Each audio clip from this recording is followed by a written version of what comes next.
말씀 같이 보겠습니다. 고린도전서 12장 1절에서 11절 말씀입니다. 더우세요? 뒤에는 춥고 앞에는 덥고 그렇습니다. 고린도전서 12장 1절에서 11절 말씀, 저와 여러분이 한 목소리로 함께 있습니다. 형제들아, 신령한 것에 대하여 나는 너희가 알지 못하기를 원하지 아니하노니 너희도 알거니와 너희가 이방인으로 있을 때에 말 못하는 우상에게로 끄는 그대로 끌려갔느니라. 그러므로 내가 너희에게 알리노니 하나님의 영어로 말하는 자는 누구든지 예수를 저주할 자라 하지 아니하고 또 성령으로 아니하고는 누구든지 예수를 주시라 할 수 없느니라. 은사는 여러 가지나 성령은 같고 직분은 여러 가지나 주는 같으며 또 사역은 여러 가지나 모든 것을 모든 사람 가운데서 이루시는 하나님은 같으니 각 사람에게 성령을 나타내심은 유익하게 하려 하심이라. 어떤 사람에게는 성령으로 말미암아 지혜의 말씀을, 어떤 사람에게는 같은 성령을 따라 지식의 말씀을, 다른 사람에게는 같은 성령으로 믿음을, 능거치는 은사를, 어떤 사람에게는 능력을 행함을, 어떤 사람에게는 예언함을, 어떤 사람에게는 영들 분별함을, 다른 사람에게는 각종 방언 말함을, 어떤 사람에게는 방언들 통역함을 주시나니 이 모든 일은 같은 한 성령이 행하사 그의 뜻대로 각 사람에게. 아멘. 우리가 고린도전서 말씀을 계속 살펴보고 있는데요. 고린도전서 11장에서는 예배에 관해서 말씀을 나누었습니다. 어떤 예배의 문제가 있었습니까? 보통은 뭔지 살펴보시는데 그냥 계시는군요. 첫째는 예배의 질서에 관한 얘기가 있었습니다. 당시 사회적으로 무시당하고 약자라고 여겨지던 여성들이 교회 안에 들어왔습니다. 교회 안에 들어오면서 놀랍게도 예배 가운데 말씀을 전하고 대표 기도를 했습니다. 사역에 여성들이 참여하게 됐습니다.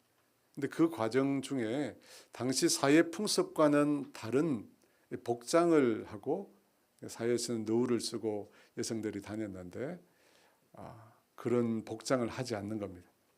그래서 믿지 않는 사람들이 교회에 대해서 오해할 수 있는 그런 장면이 연출된 것입니다. 그래서 바울은 이 복장 문제를 단순 외형의 문제가 아니라 이 복음에 대한 오해를 가져올 수 있기 때문에 그것을 배려한다, 세상 사람들을 배려한다는 관점에서 널과 같은 것을 쓰도록 권면을 했습니다.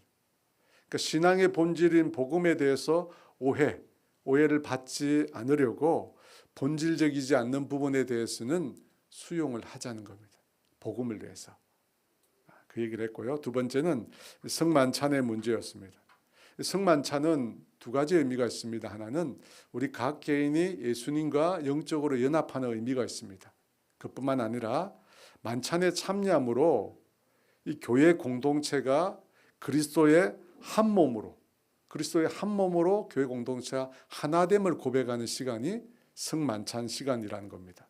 그런데 어떤 일이 있었습니까? 부유한 사람들이 주일날 성만찬이 있거든요. 예배를 드리고 성만찬이 있는데 부유한 사람들이 먼저 자신들이 가져온 음식을 먹어버리는 거예요. 주일은 당시 사회적으로 휴일이 아니었기에 가난한 성도들은 일을 마치고 늦게 예배에 참여하는 경우가 많았습니다.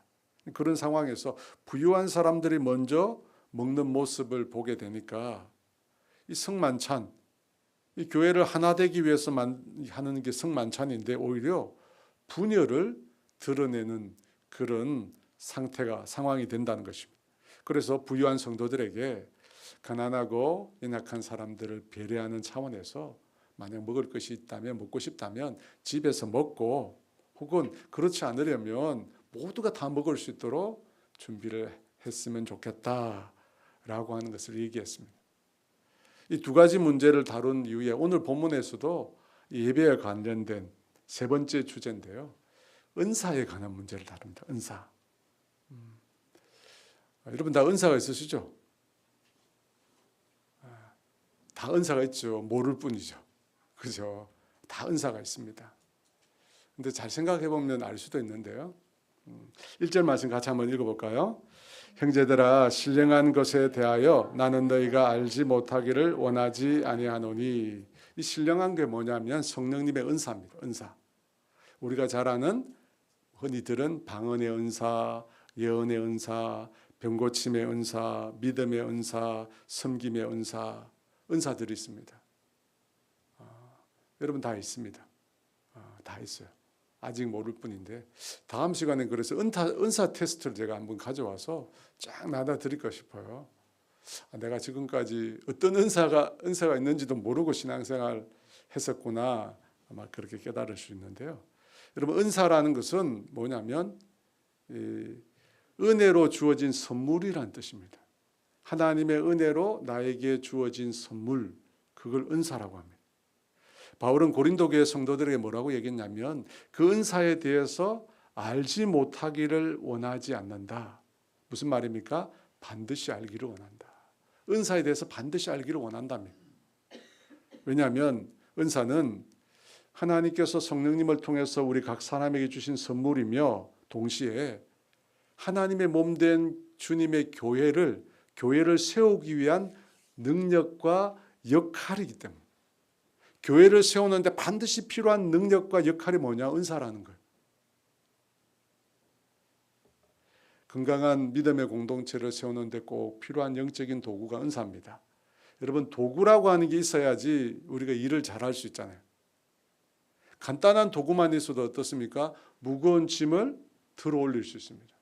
그러면 간단한 도구만 있어도. 마찬가지로 우리가 주님의 교회를 세워가는데도 성령님께서 주시는 영적인 도구만 있으면 되는 거예요. 도구만 있으면 일을 할 수 있어요. 사랑하는 여러분, 교회에서 이루어지는 영적인 일은 세상의 지혜, 세상의 힘으로만 할 수 있는 일은 없습니다. 교회에서 일어나는 영적인 일은 누구의 힘으로 해야 되냐면 하나님의 성령의 힘으로 해야 돼요. 하나님의 성령의 힘으로 해야 돼요. 그러지 않고 우리가 자꾸만 세상에서 가져온 지식과 힘으로 하니까 어떤 일이 생깁니까? 문제가 생기죠. 여러분 교회에서 일어난 일은 영적인 공동체에서 일어난 일은 영적인 능력을 가지고 해야 돼요. 하나님이 우리에게 부어주시는 성령님을 통해서 우리에게 부어주시는 은사를 통해서 우리가 일해야 돼요. 그래서 그 일이 정말 주님이 기쁘신 일이 되고 몸된 교회를 세울 수 있습니다. 그런데 대부분의 성도들이 한국교회 성도들이 은사에 대해서 잘 모르고 또 은사라는 이름으로 일어난 많은 폐해들이 있었어요. 성령의 은사 막 이렇게 이야기하면서 잘못된 은사 남발이 많이 있었거든요. 그러다 보니까 은사를 말하는 것 자체를 이상하게 혹은 꺼려하게 생각을 합니다. 그럼에도 바울은 분명히 말합니다. 성령님께서 우리에게 베푸시는 은사가 필요하고 그것을 올바로 알고 사용해야 한다는 겁니다. 사용한다. 그런데 여러분 그 은사를 우리가 다루기 전에 먼저 한 가지 우리가 살펴봐야 될 것입니다. 이 은사는 성령의 은사요. 성령님께서 주시는 은사입니다. 그러면 성령님께서 이것을 주셨는지 아니면 주시지 않았는지 성령의 역사인지 아닌지를 우리가 분별할 수 있어야 되잖아요. 그걸 먼저 생각해 봐요. 사랑하는 여러분, 인간이란 존재는 영적인 존재입니다. 영적인 존재. 그리고 인간이 살아가는 이 세상은 보이지 않는 영적인 세계가 있습니다. 세계가 있어요. 바울은 우리가 그리스도인이 되기 이전에 어떤 영적인 세계 하에서 살았는지를 2절에서 이렇게 밝히고 있어요. 같이 읽어볼까요?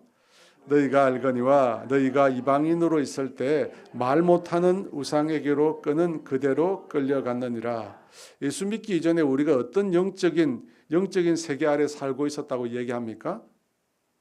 이방인으로 살 때는 말 못하는 우상에게 끌려갔다고 합니다. 말 못하는 우상에게. 혹시 아바타라는 영화를 보셨습니까? 다 보셨죠? 아바타 3편까지 나왔습니다. 3편까지. 그 영화에 보면 에이와라고 하는 신이 있어요. 그죠? 나무로 이렇게 돼가지고 뿌리로부터 이렇게 에이와 빛이 나는. 이 영화에서 이 신을 만물의 어머니 혹은 위대한 어머니라고 부릅니다. 이 배경이 되는 곳이 판도라라는 행성입니다. 그리고 사람보다 훨씬 큰 등장인물이 나오죠. 그 나비족입니다. 나비족. 나비족의 인도자고 여신으로 등장하는 나무인데요. 생명의 나무인데 에이와라는 신입니다. 이 에이와라는 이 신 나무로 된 이 생명의 나무와 나비족들이 연결이 됩니다. 연결이 돼요. 그래서 연결이 될 때 어떤 모습이 나타나면 나비족들이 황홀경에 들어가게 됩니다. 혹시 영화에서 본 거 기억이 나실지 모르겠는데요. 이 에이와라고 하는 신과 연결될 때 심지어 어떤 일이 있냐면 죽은 나비족이 영혼이 살아나기도 합니다. 부활하는 거죠. 3편에도 그런 장면이 나와요. 3편에 나비족이 아니라 사람이 이 에이와와 연결되면서 사람이 살아나요. 죽은 사람이. 제가 스포를 하고 있는데 사람이 막 살아나요. 근데 여러분, 고대 그리스에도 이와 유사한 원초적인 대지의 여신이 있었어요. 고대 그리스에도. 가이아라고 하는 여신, 가이아. 이 신은 신과 인간을 낳은 모태의 신이라고 합니다. 가이아가.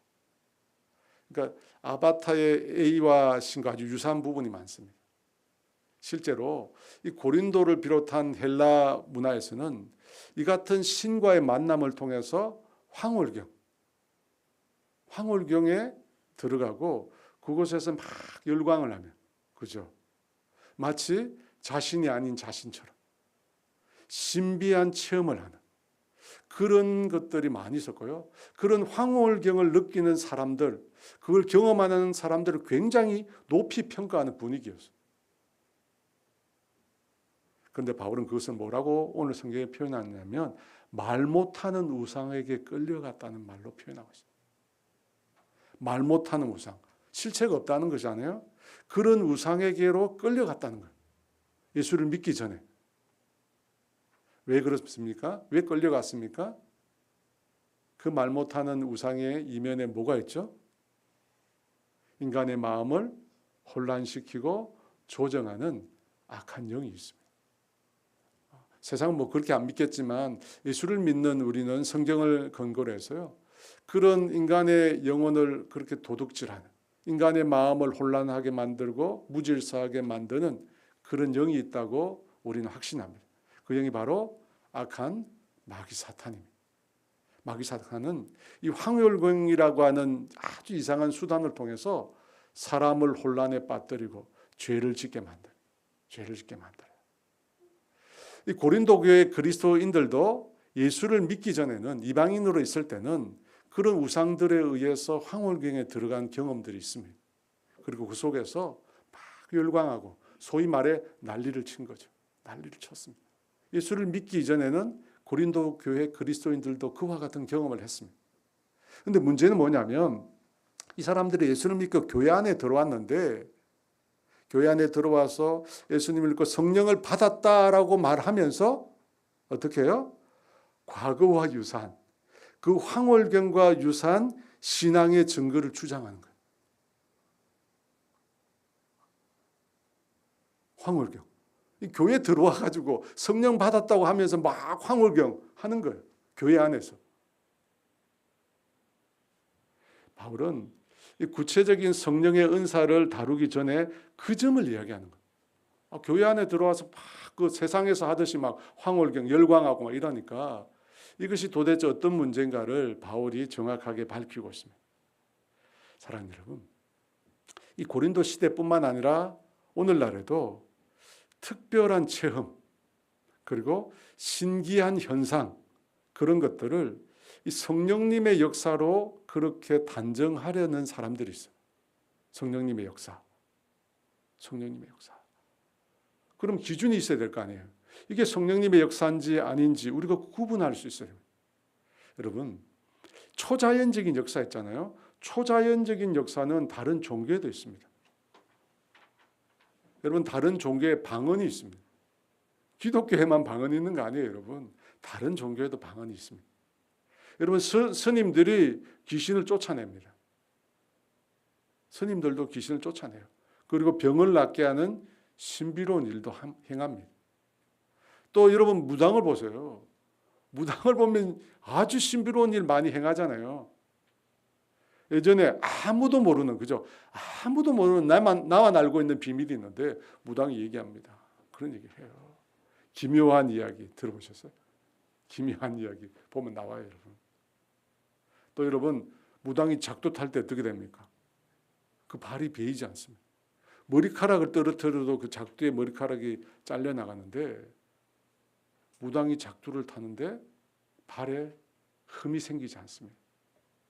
여러분 이런 일들을 어떻게 이해할 수 있습니까? 무당이 귀신하고 또 접합해가지고 막 얘기 나누잖아요.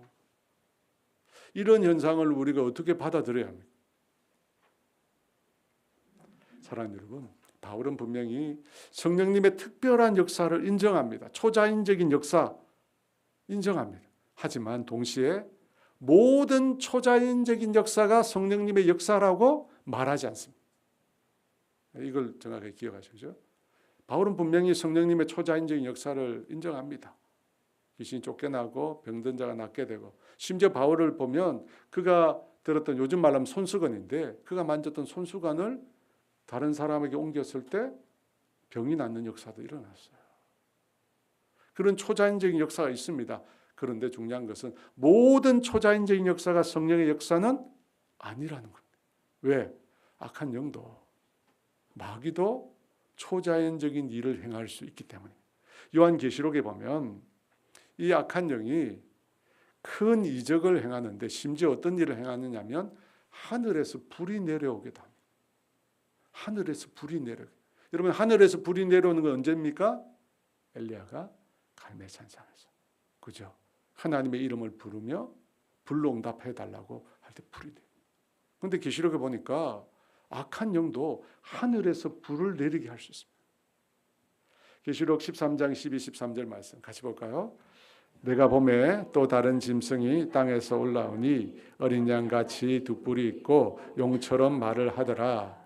그가 먼저 나온 짐승의 모든 권세를 그 앞에서 행하고 땅과 땅에 사는 자들을 처음 짐승에게 경배하게 하니 곧 죽게 되었던 상처가 나은 자니라. 큰 이적을 행하되 심지어 사람들 앞에서 불이 하늘로부터 땅에 내려오게 하고, 그죠? 마귀도 여러분 특별한 능력을 가지고 있습니다. 그래서 여러분 기적, 이적, 치유, 축사 같은 현상만으로는 성령의 역사인지 분별할 수 없습니다. 기적이 일어났다고 해서 반드시 성령님의 역사라고 말할 수 없다는 겁니다. 그렇다면 여러분 성령님의 역사인지 아닌지 분별할 기준이 있어야 될 거 아니에요? 그 기준이 뭘까? 3절에서 바울이 그걸 제시하고 있습니다. 같이 있습니다. 그러므로 내가 너희에게 알리노니 하나님의 영으로 말하는 자는 누구든지 예수를 저주할 자라 하지 아니하고 또 성령으로 아니하고는 누구든지 예수를 주시라 할 수 없느니라. 성령님은 어떤 분이신가? 그 어떤 순간에도 예수님을 저주하지 않으시고 오직 성령으로만 예수님을 주라고 고백할 수 있다는 거예요. 여러분 이것이 첫 번째 분별 기준.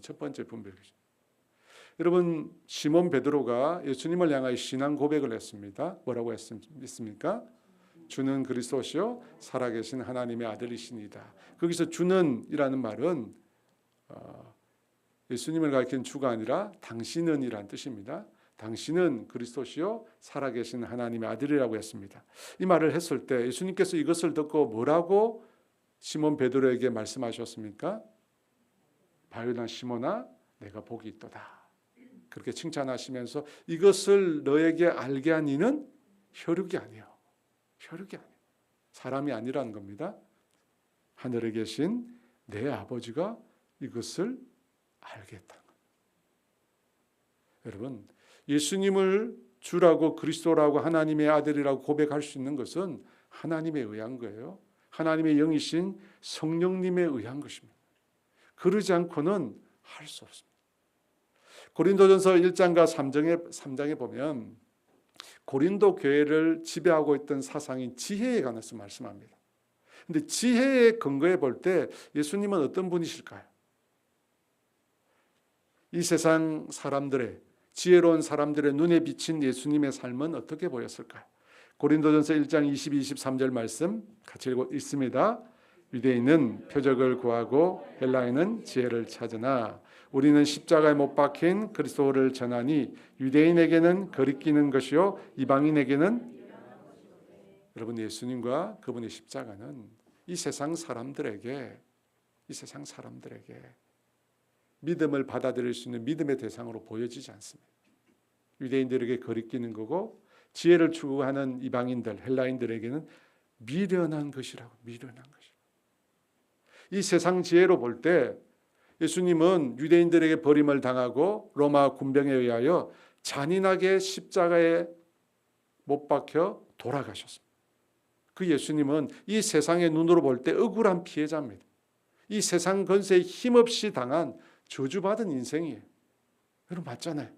이 세상 지혜로 볼 때 십자가의 죽음은 참으로 어리석은 죽음입니다.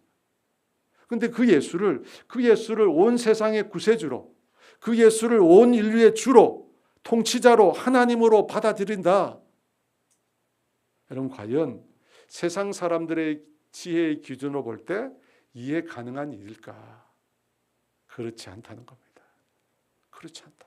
만약에 그것이 세상의 지혜와 지식으로 볼 때 이해 가능한 일이라면 이 세상에 예수 안 믿을 사람 아무도 없겠죠.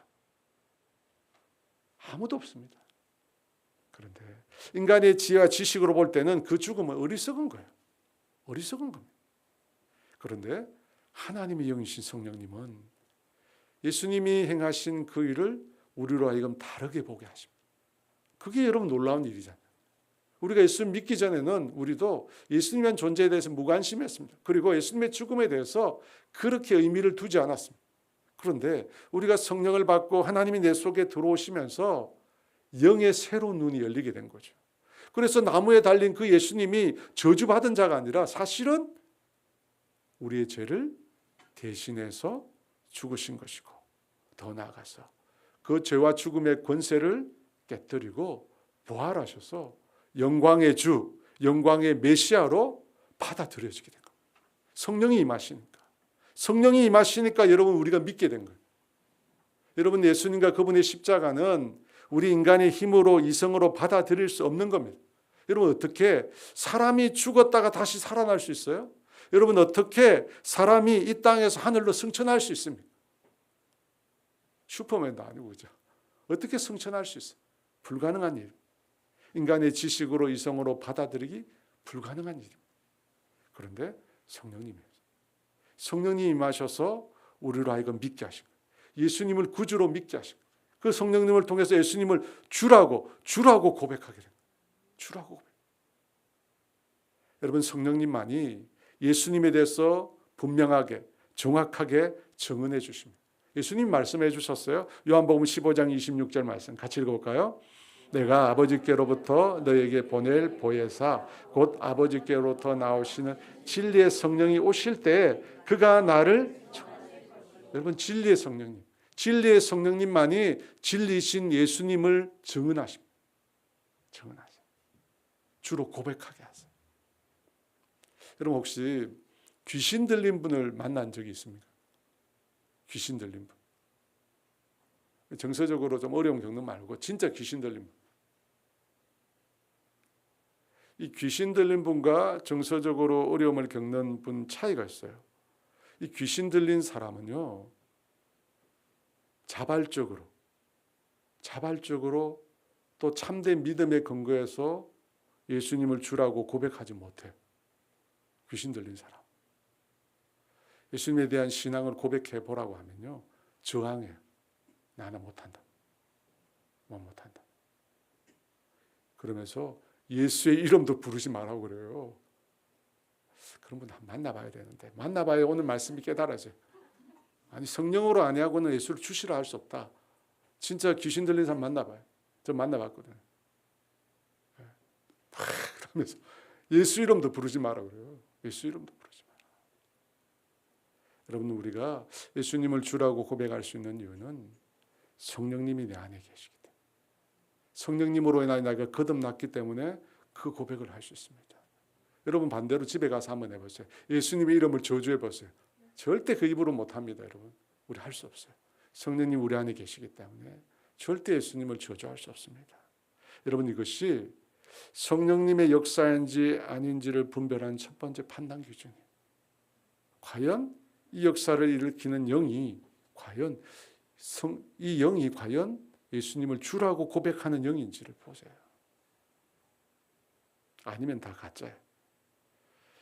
두 번째 기준이 있는데, 두 번째 기준은 열매입니다. 열매. 예수님께서 거짓 선지자로 구별하는 방법을 말씀하셨어요. 마태복음 7장 15, 16절 말씀 같이 있습니다.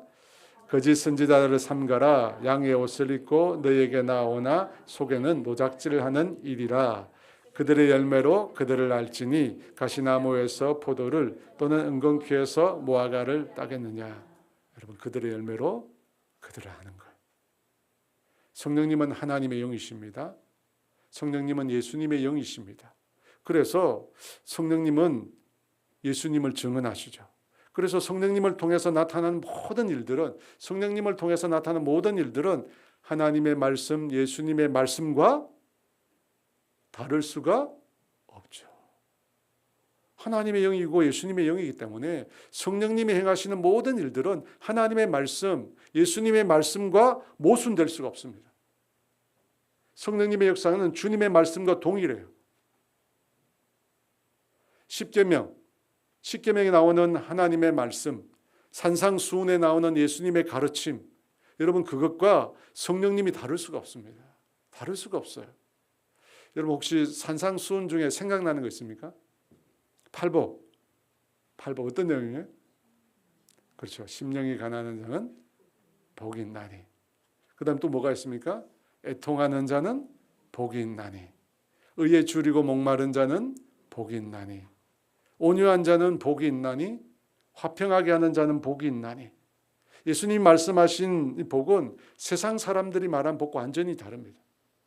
애통하고 슬퍼하고 가난하고 온유한 자, 오래 참는 자에게 복이 있다고 말씀하셨어요. 이 세상에는 부유하고 큰 꿈을 가진 자, 힘 있는 자, 배경이 든든한 자, 욕망이 큰 자에게 복이 있다고 얘기합니다. 예수님은 달랐습니다. 또 어떤 말씀을 산상수훈에 하셨어요? 마음으로 미워하는 것도 뭐라고요? 살인하는 거라. 마음의 음욕을 품는 자는 이미 간음했다고 하십니다. 예수님은 원수조차 사랑하라고 합니다. 나를 아프게 하고 상하게 하고 내 것을 빼앗는 사람조차도 용납하라고 합니다. 나를 핍박하는 자를 위하여 기도하라고 합니다. 여러분, 성령을 받은 사람은 이 말씀에 대해 어떻게 반응하죠? 그러면 성령을 받은 사람은 이 말씀에 어떻게 반응합니까? 이 말씀 거절합니까? 아니잖아요. 여러분, 성령을 받은 사람은 주님의 말씀을 받아들이려고 합니다. 받아들이려고 합니다. 성령을 받은 사람은 예수님의 말씀과 모순된 길로 가지 않습니다. 왜? 성령님은 예수님의 영이시거든요. 예수님의 영이시거든요. 여러분, 성령님은 단순 예수님을 주로 부르는 것, 그것에만 그치게 하는 분이 아니에요. 예수님을 주라고 부르는 것, 그것에만 그치게 하는 게 아니라 실제로 예수님께서 말씀하신 것을 따르게 만듭니다. 따르게 만들어요. 그래야 여러분 성령이잖아요. 그래서 입술로만 주여 주여 하는 것으로 천국에 들어가는 것이 아니라고 했어요. 어떻게 해요? 진정으로 주님을 모시고 주님의 말씀을 따르고 주님의 주권에 복종하는 거죠. 그 사람이 정말로 성령 받은 사람이에요. 주여 주여만 말한다고 되는 거 아닙니다. 주님 말씀하셨잖아요. 성령 받은 사람은 예수님의 말씀, 하나님의 말씀을 따르게 되어 있습니다. 왜? 성령님은 예수님의 영, 하나님의 영이기 때문에. 그러므로 여러분, 성령님은 신앙 고백만 하는 게 아닙니다. 성령님은 우리를 하여금 주님의, 예수님의 주권을 인정하고 예수님의 말씀을 지키고 따르게 합니다. 그래서 여러분, 성령님은 매직이 아니에요. 성령님은 매직이 아니에요. 마술이나 마법 이런 게 아니에요.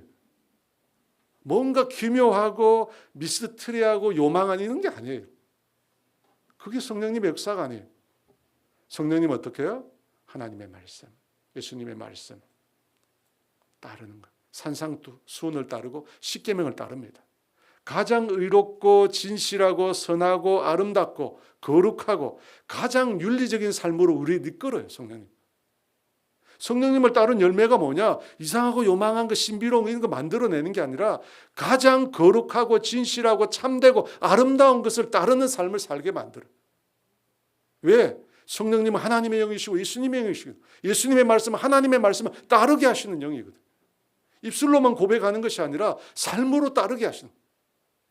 그래서 여러분 로마서 8장 4절에 이런 말씀을 하십니다. 같이 읽어볼까요? 육신을 따르지 않고 그 영을 따라 행하는 우리에게 율법의 요구가 이루어지게. 여러분 성령을 따라가는데 뭐가 이루어졌다고요? 율법의 요구가 이루어졌어요. 성령을 따라 살았는데 율법을 이루었다니까요. 왜냐하면 성령님은 거룩한 영이시죠. 악하고 더럽고 분노하고 미워하는 정오영이 아니라 우리가 성령을 따르면 선하고 의롭고 진실되고 참되고 거룩한 삶의 길로 가게 됩니다. 구약 시대는 내 힘으로 하려고 했거든요. 안 되는 거예요. 근데 신약 시대에 누굴 보내주셨어요? 성령을 덧입어서. 새 언약의 백성.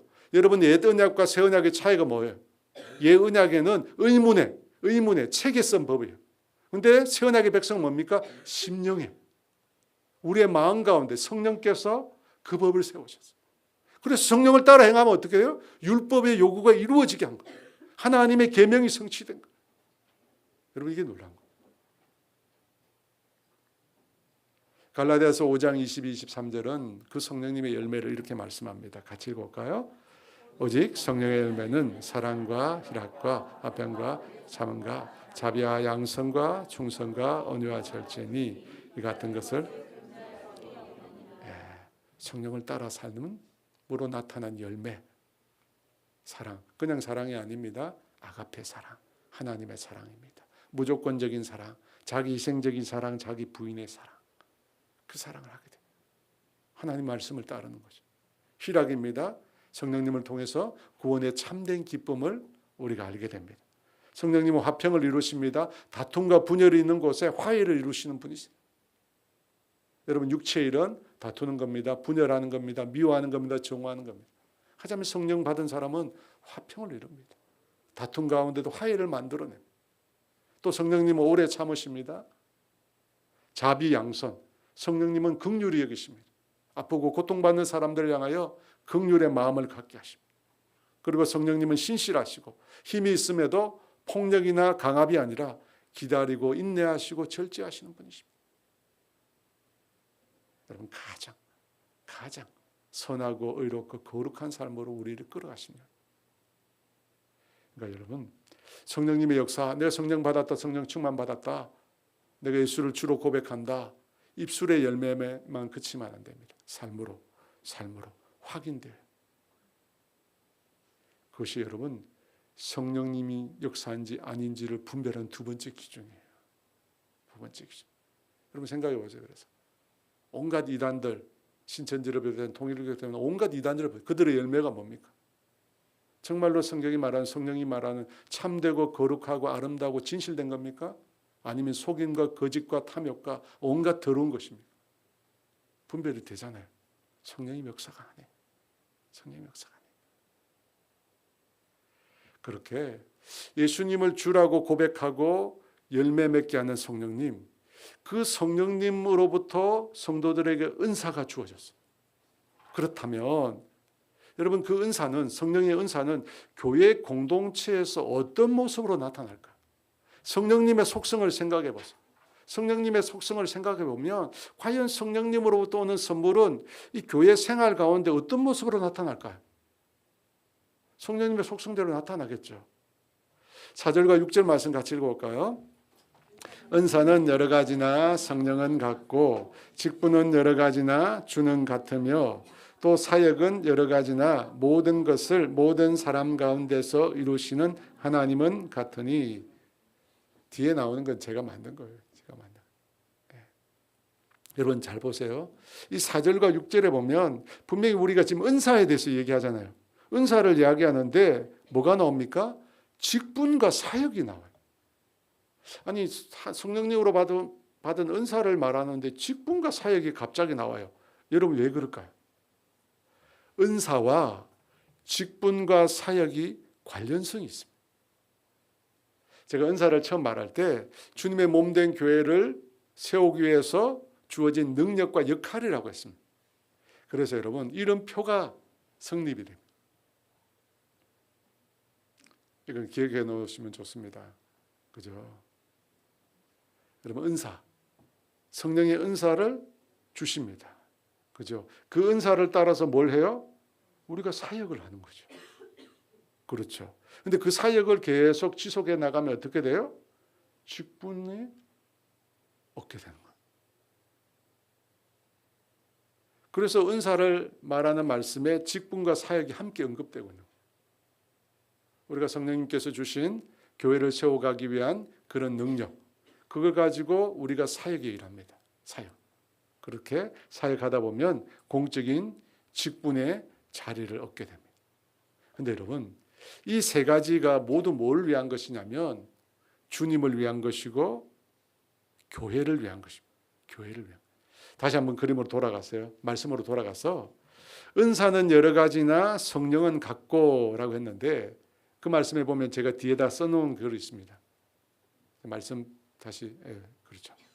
은사는 여러 가지나 성령은 같고 했는데 이 말이 무슨 뜻이냐면 은사를 주신 분은 같은 성령이고 은사를 주셨는데 같은 성령이 줬다는 거예요. 직분은 여러 가지나 주는 같으며 이 말이 무슨 뜻이냐면 직분을 주시는 분, 직분으로 섬겨야 할 분도 주님이시고 라는 뜻입니다. 또 사역은 여러 가지나 모든 것을 모든 사람 가운데 이루시는 하나님은 같으니 이 말은 무슨 뜻이냐면 모든 사람 가운데 사역을 이루시는 분은 같은 하나님이시니 라는 뜻입니다. 기억이 안 나시겠지만 이 말을 합해서 이 모든 것들은 결국 주님으로부터 와서 주님을 섬기고 주님의 교회를 세워가기 위한 겁니다. 은사나 사역이나 직분이 모두 교회를 위한 것이에요. 이 은사라는 말을 또 한 번 더 생각해 보려는데요. 성령으로부터 임한 은혜의 선물이라고 했죠. 헬라어로 은사가 뭐죠? 카리스마. 카리스마입니다. 카리스마. 근데 카리스마는 지금 우리가 리더십의 한 모습을 카리스마라고 지칭하죠.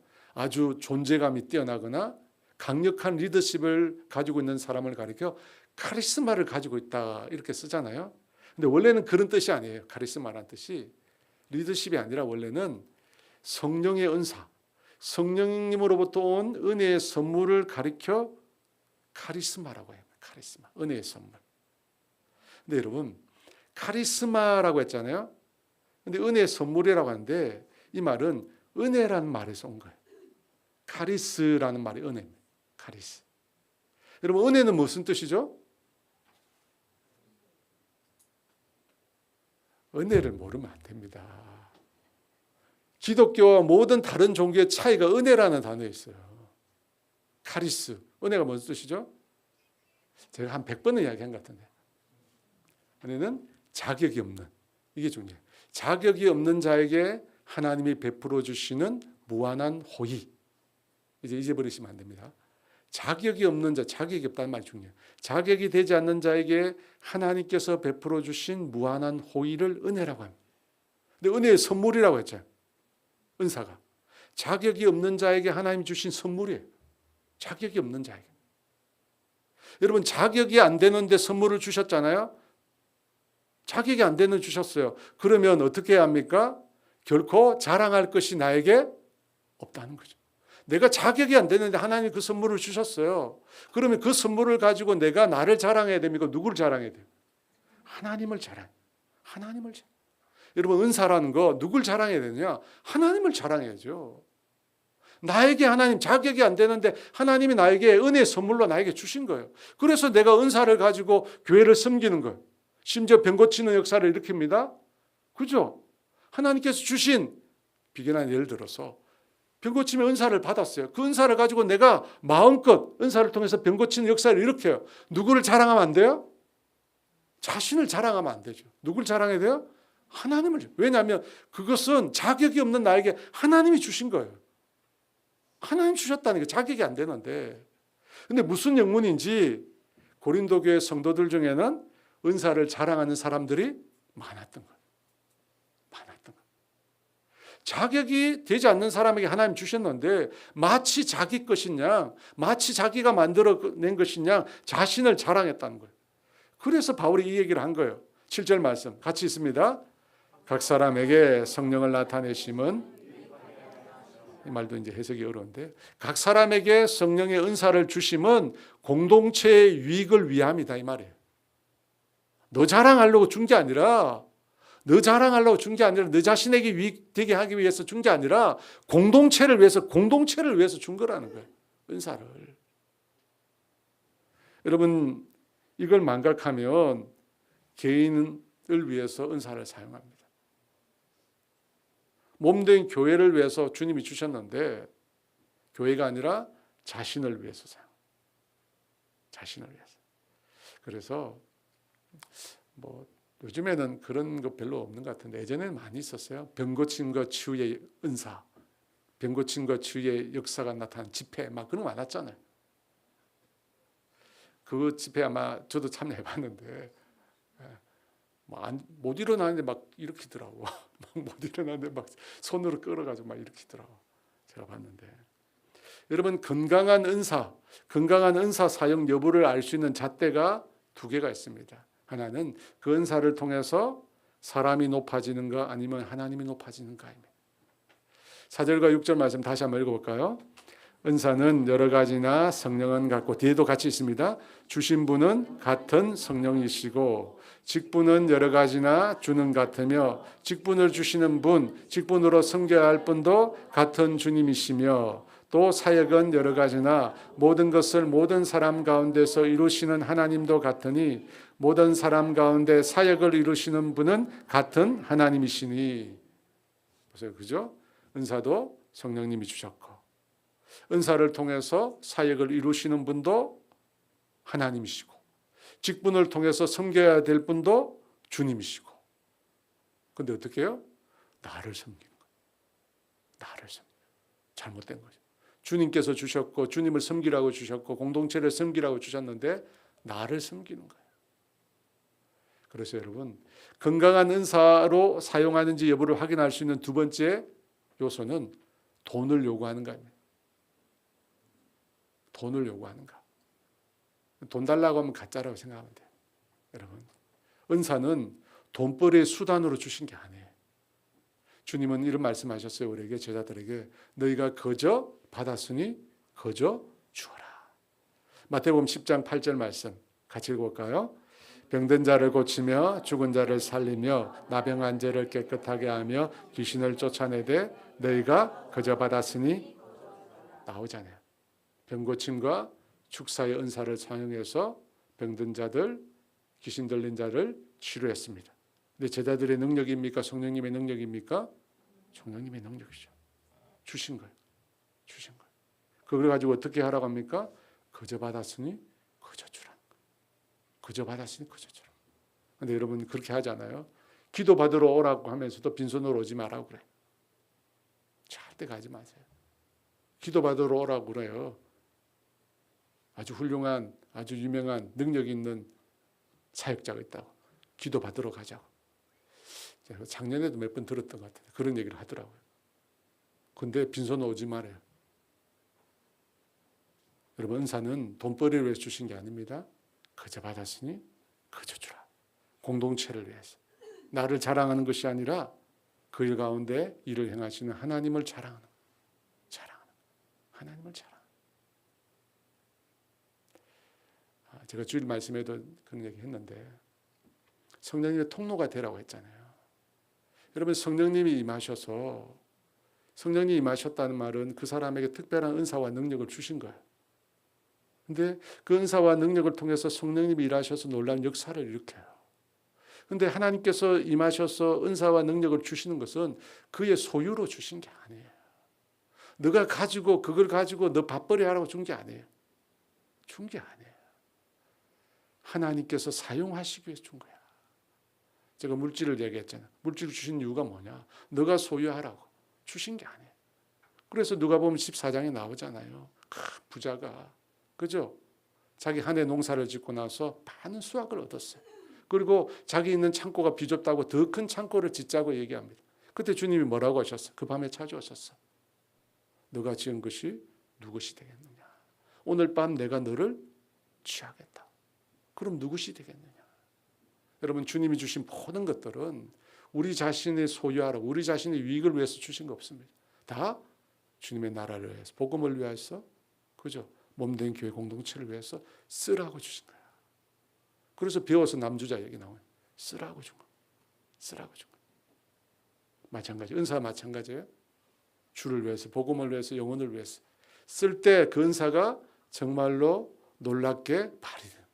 그러지 않고 그 은사를 자기를 위해서 사용하게 되면요, 그 은사자를 망치고 그 은사를 통해서 또 다른 사람 망치는 거예요. 교회 공동체 망치는 거예요. 그래서 은사를 똑바로 알고 똑바로 사용해야 합니다. 자, 8절 이하에는 여러 가지 은사가 나옵니다. 8절부터 10절 말씀 같이 읽어볼까요? 어떤 사람에게는 성령으로 말미암아 지혜의 말씀을, 어떤 사람에게는 같은 성령을 따라 지식의 말씀을, 다른 사람에게는 같은 성령으로 믿음을, 어떤 사람에게는 한 성령으로 병 고치는 은사를, 어떤 사람에게는 능력 행함을, 어떤 사람에게는 예언함을, 어떤 사람에게는 영들 분별함을, 다른 사람에게 각종 방언 말함을, 어떤 사람에게는 방언들 통역함을 주시나니. 여러분, 여러 가지 나오는데 여러분 뭐 갖고 싶으세요? 뭐 갖고 싶으세요? 네. 솔직히, 그죠? 병 고치는 거 갖고 싶으세요? 그거 가지면 이제 여러분 일상의 삶을 못 삽니다. 이제 유명해져 가지고 전국을 다녀, 전 세계를 다녀야 돼요. 네. 뭐 갖고 싶습니까? 성령의 은사에 관한 내용이 신학성에 세 군데 나와요. 고린도전서 12장에도 나오지만 로마서 12장과 에베소서 4장에도 나와요. 그런데 그 내용을 보면 다 똑같지가 않아요. 다 똑같지 않아요. 왜 그럴까? 왜 똑같지 않을까? 그 공동체에 필요한 은사가 다 같지 않았어요. 바울은 다 언급한 게 아니에요. 그 공동체에 지금 필요하거나 문제가 되고 있는 은사만 말했거든요. 그래서 세 군데 나오는데 다 내용이 같은 게 아니에요. 하나씩 살펴보면 8절에 나오는 거 어떤 은사가 나오냐면 성령으로 말미암아 지혜의 말씀을, 성령을 따라 지식의 말씀을. 이것은요, 하나님의 말씀을 가르치는 것과 관련된 은사예요. 지혜와 지식, 말씀을 깨닫고 그 말씀을 잘 가르치는 것이에요. 9절과 10절 상반절에는 초자연적인 힘을 발휘하는 은사. 같이 한번 읽어볼까요? 다른 사람에게는 같은 성령으로 믿음을, 어떤 사람에게는 한 성령으로 병 고치는 은사를, 어떤 사람에게는 능력 행함을. 그죠? 초자연적인 것. 여기서 말하는 믿음이라고 하는 것은 예수 믿고 구원 얻는 믿음을 말하는 게 아닙니다. 이 믿음은 아주 놀랍고 기적적인 일을 행하실 것에 대한 믿음. 그죠? 하나님이 뭐 병 고치는 역사라든지 뭐 홍해를 가른다든지 이런 놀랍고 기적적인 역사에 대한 믿음. 근데 그런 믿음을 주신 사람이 있어요. 여호수아와 갈렙이 그런가요? 그들은 믿었잖아요. 믿었어요. 10절 하반절에는 영적 소통에 관한 은사가 나옵니다. 읽어볼까요? 예언이나 영들 분별함이나 방언이나 방언들 통역함에. 한국교회에서 문제가 되는 게 예언의 은사죠. 그죠? 예언의 은사. 고린도전서 14장에 더 자세히 나옵니다. 그때 또 다루게 될 텐데요. 먼저 우리가 알아야 될 게 구약의 예언과 신약의 예언의 은사는 성격이 좀 다르다는 거예요. 여러분, 구약의 예언이 많이 나오잖아요. 하나님께서 선지자를 통해서 주님께서 말씀해 주세요. 그런데 그 예언은 어떤 성격이냐면 계시의 성격이 있어요. 계시가 뭐냐면 하나님을 나타내는 것, 하나님의 뜻을 전하는 겁니다. 그러니까 구약의 예언은요, 하나님께서 자신의 뜻을 전하는 것, 하나님이 행하실 일을 나타내는 것, 특별히 메시아와 관련된 내용이 많습니다. 그뿐만 아니라 하나님의 말씀에 순종하지 않는 이스라엘에 대한 경고, 저주, 심판 이런 걸 담고 있습니다. 그런데 신약의 은사, 예언의 은사는 내용이 뭐라고 했어요? 뭐라고 했어요? 공동체의 유익을 위한 것. 그러니까 신약의 예언의 은사는 제한이 있어요. 하나님이 자신의 계시를 마음껏 이야기한 게 아니라 신약의 예언의 은사는 공동체라고 하는 정해져 있어요. 범위가. 그 공동체 안에 유익을 위한 거예요. 그래서 여러분 지금 신약 시대잖아요. 구약의 예언처럼 말하는 게 아니에요. 지금의 예언은 공동체 유익이라고 하는 이 제한 안에서 예언이라고 하는 것이 이루어져야 돼요. 그 예언의 목적을 고린도전서 14장 3절에 나와 있어요. 이렇게 나와 있습니다. 같이 읽어볼까요? 예언하는 자는 사람에게 말하여 덕을 세우며 권면하며 위로하는 것입니다. 달라요. 구약의 예언과 달라. 공동체에서 그죠? 덕을 세우고 권면하고 위로하는 거예요. 이 목적이죠. 목적. 그래서 아무 때나 예언하는 거 아닙니다. 서울의 송파에 가면 오금동에 있는 모 교회가 있는데요. 그 예언자 학교가 있어요. 일주일 하고 나면 다 예언해요. 일주일 하고 나면 다 예언해. 그게 아니고 성경에 나와 있죠. 덕을 세우며 권면하고 위로하는 거예요. 그래서 신약의 예언은 설교를 포함해서요. 그 목적이 언제나 교회를 세우고 권면하고 위로하는 데 있어요. 막 저주를 선포하고 막 잘못된 거예요. 이 예언 외에도 영들 분별함, 그죠? 영들 분별함은 뭐냐? 성령에 의한 것인지 악한 영에 의한 것이 분별하는 겁니다. 저거 두 가지 얘기 드렸어요, 그죠? 분별해야 돼. 또 방언과 방언들 통역하며 은사. 아마 여러분들 중에 방언하시는 분 많을 텐데 방언 통역하면 별로 없잖아요. 방언 하긴 하는데 이만 무슨 말로 내가 지금 기도를 하는지. 통역함을 구하세요. 저도 개인적으로 제 얘기 말씀드려 그런데 저도 오랫동안 방언을 했는데 방언을 하다가 몰라가지고 무슨 뜻인지 몰라가지고 한참 안 했어요. 왜냐하면 아무리 기도해도 내가 뭘 기도하는지 모르니까. 그러다가 어느 날 통역함을 주시는 거예요. 그걸 아는 거예요. 내가 기도하는데 내가 어떤 말로 기도하는지 뭘 기도하는지 깨닫기 시작해요. 근데 그 말이 그 통역함을 통해서 깨닫는 은혜가 너무 큰 거예요. 내가 이런 걸 기도하는구나. 내가 하는 게 아니라 성령님이 하시는.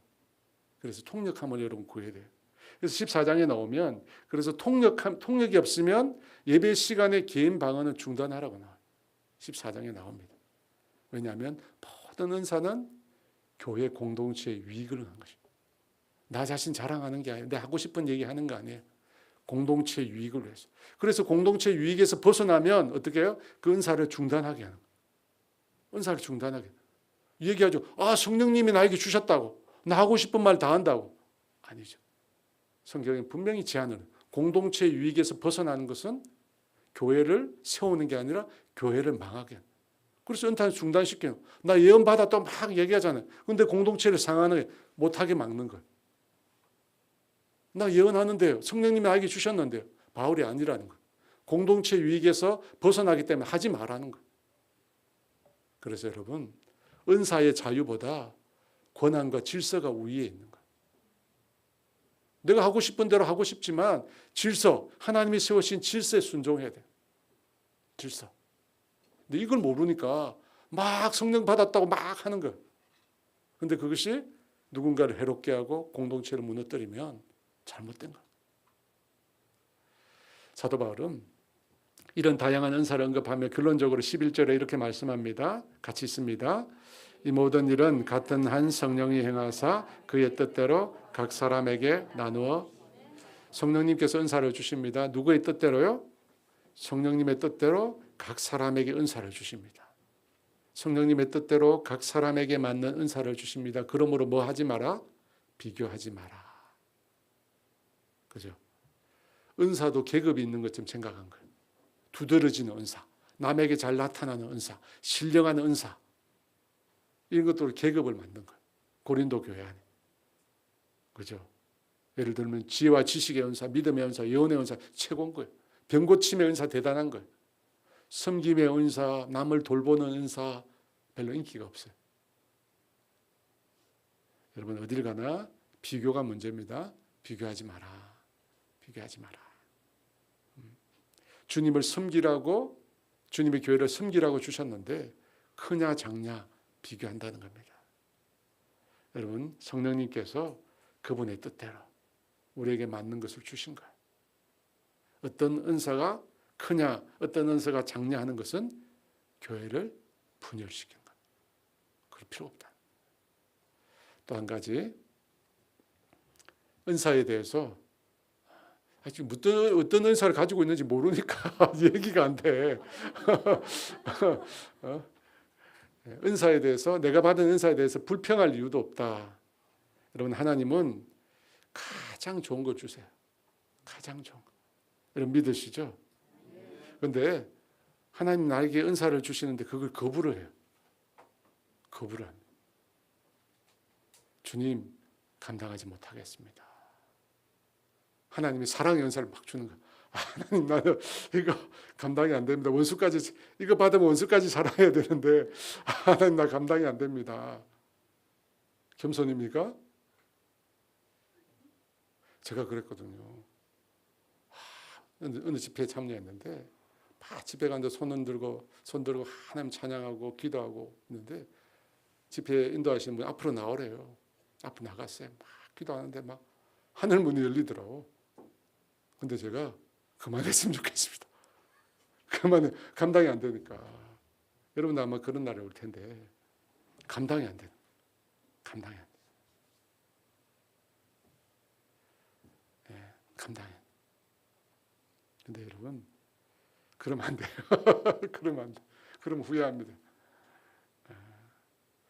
우리의 연약함, 하나님 내가 부족합니다. 하나님 내가 부족합니다. 이렇게 우리가 고백할 수 있습니다. 충분히 고백해야 돼요. 하지만 하나님이 주시는 것을 계속해서 거부하는 것은요, 겸손이 아니라 교만이죠. 하나님이 은혜를 주시는데, 하나님이 사랑을 부어주시는데 내가 계속 나 감당이 안 돼요. 감당이 안 됩니다. 우리가 감당이 하는 게 아니라 우리 안에서 하나님이 하시잖아요. 우리 안에서 하나님. 그게 제가 말한 통로론이에요. 내가 하는 게 아니야. 내 안에서 하나님이 하시는 거예요. 그럼 나는 어떻게 해요? 그 하나님께 뭐 하라고요? 순종. 설교 잘 들으셨네. 설교 잘 들으셨네. 나는 순종하는 거예요. 내가 순종하면 내 안에 하나님이 하시는 거예요. 왜 일하심이 없는가? 내가 거부하거든. 7번까지 해야 되는데 내가 거부하는 거예요. 결국은 내가 거부하는 거예요. 사랑하는 여러분, 주님은 주인이십니다. 그리고 주님이 이 교회의 주인이십니다. 그래서 이 교회를 주님이 주님의 몸으로 세워 가시려고 합니다. 그런데 어떻게 하느냐? 하나님께서 각 사람에게 성령의 은사를 주십니다. 그 사람에게 맞는 은사를 부어주세요. 그래서 그 사람으로 하여금 주님의 교회를 섬기게 하십니다. 그때 우리가 어떻게 했냐? 아멘. 하나님 나는 할 수 없습니다. 난 부족합니다. 하지만 하나님을 내가 믿습니다. 내 안에서 행하시는 하나님, 일을 이루시는 주님 내가 믿습니다. 내가 순종함으로 받겠습니다. 그렇게 받으시면 여러분을 통해서 주님의 교회가 세워져 갈 것입니다. 자, 우리 성령이 오셨네 찬양 드리면서 함께 기도의 자리로 나가겠습니다.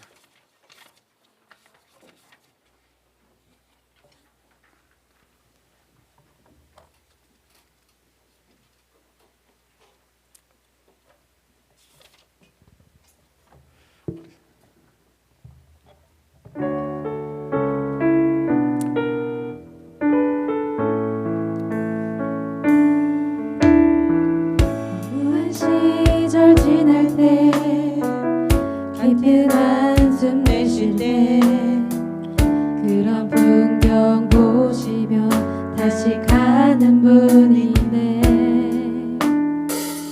고와 같이 너희를 버려두지 않으리 내가 너희와 영원히 함께하리라 성령이